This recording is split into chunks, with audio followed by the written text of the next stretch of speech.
Olá, pessoal! Nesta aula, começaremos os nossos estudos de sintaxe, conteúdo que é muito importante para o estudo de outras áreas da gramática, como a regência, a pontuação e a concordância. Em primeiro lugar, vamos ver qual é a diferença entre morfologia e sintaxe. Uma coisa é identificar a qual classe uma palavra pertence, se é substantivo, se é verbo, se é conjunção. Outra coisa é a função sintática que essa palavra desempenha, se é sujeito, complemento nominal, adjunto, adverbial. Finalmente, nesta aula, seremos apresentados aos termos da oração, os termos essenciais, os termos integrantes e os termos acessórios. Vamos à aula? Muito bem.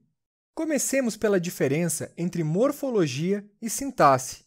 É muito comum os alunos embaralharem as duas coisas, confundirem classificações sintáticas com classificações morfológicas. Porém, trata-se de análises diferentes, ainda que não totalmente apartadas uma da outra.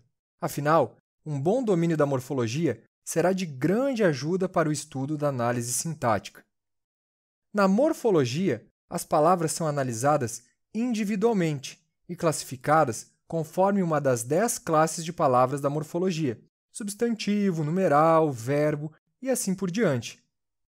Obviamente, o contexto em que as palavras são empregadas é importante, porém não tanto como no caso da análise sintática, para a qual são fundamentais as relações entre palavras e entre orações.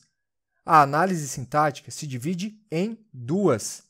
A interna é o estudo dos termos que compõem a oração, ou seja, ela se ocupa de investigar o que ocorre dentro das orações. As palavras são classificadas a partir das relações que estabelecem entre si no interior das orações.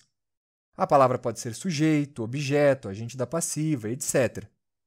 A análise sintática externa é o estudo e classificação dos diferentes tipos de orações. A oração aqui é tomada como um todo e analisado. Atenção!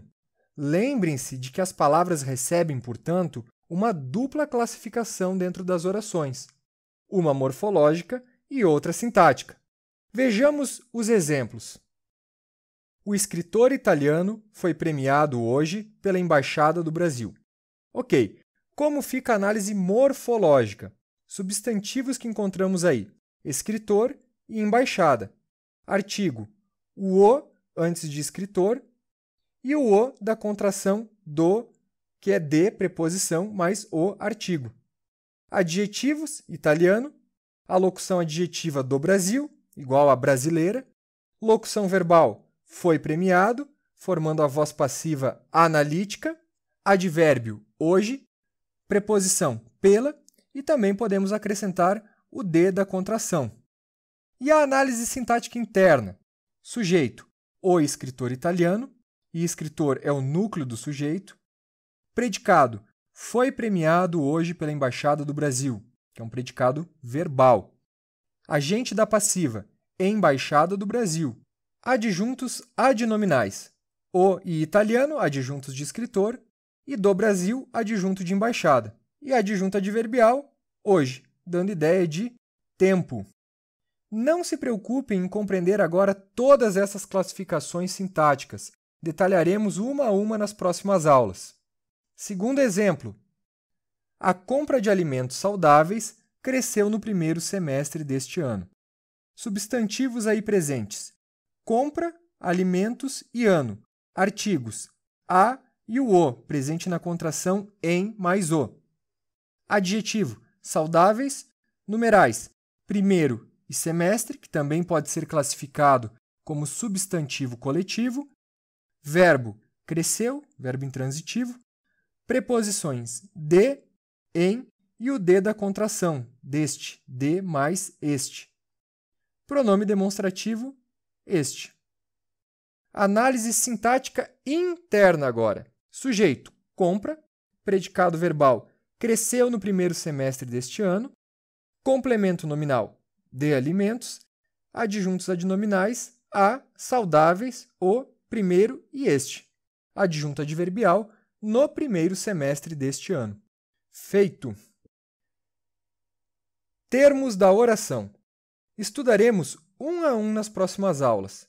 Reparem que eles são divididos em 3 grupos: essenciais, integrantes e acessórios. Essa divisão se baseia no grau de importância do termo dentro da oração. Os essenciais, como o nome sugere, seriam indispensáveis, e os acessórios dispensáveis, meros penduricalhos. Na verdade, é uma classificação meio artificial. Há orações sem sujeito, por exemplo, e há orações que perdem muito de seu sentido se os termos acessórios forem removidos. Portanto, não levem ao pé da letra essa divisão. Os termos essenciais são o sujeito e o predicado. Os integrantes são o objeto direto, o indireto, o complemento nominal e o agente da passiva. Os acessórios são os adjuntos adnominais e adverbiais e o aposto. E onde fica o vocativo nessa história? O vocativo não é considerado um termo da oração, pois não estabelece relação sintática com outras palavras, ok? Alguns termos da oração gravitam nomes. É o caso do aposto, do complemento nominal, do predicativo e do adjunto adnominal. Outros gravitam verbos. São eles o objeto direto, o objeto indireto, o agente da passiva e o adjunto adverbial. Fechamos a introdução à análise sintática. Se você gostou da aula, não deixe de curtir o vídeo e se inscrever no canal. Bons estudos e até a próxima!